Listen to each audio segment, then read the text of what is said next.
حضرت حکیم بن حزام رضی اللہ تعالیٰ عنہ بیان کرتے ہیں کہ میں نے رسول اللہ صلی اللہ علیہ وآلہ وسلم سے مال مانگا، آپ صلی اللہ علیہ وآلہ وسلم نے مجھے دیا، میں نے پھر مانگا، آپ صلی اللہ علیہ وآلہ وسلم نے پھر دیا، میں نے پھر مانگا،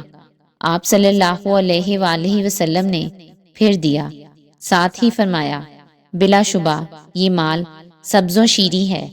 جو شخص اسے دل کی پاکیزگی کے ساتھ لے گا اس کے لیے اس میں برکت ہوگی،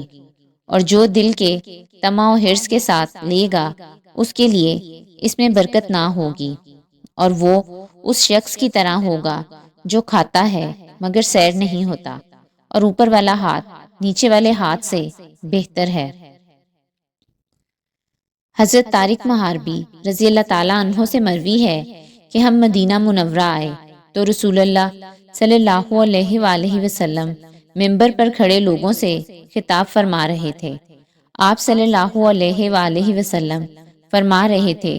دینے والے کا ہاتھ اونچا ہوتا ہے، اور سب سے پہلے تو اسے دے جس کا تو ذمہ دار ہے، اپنی ماں کو دے، اپنے باپ کو دے، اپنی بہن کو دے، اپنے بھائی کو دے، پھر اپنے قریبی رشتہ داروں کو دے، پھر اپنے پڑوسی کو دے۔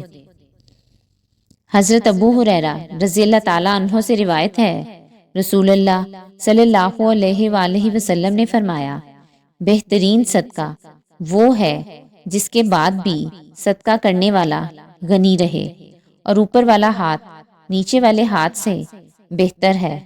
اور سب سے پہلے اسے دے جس کا تو ذمہ دار ہے۔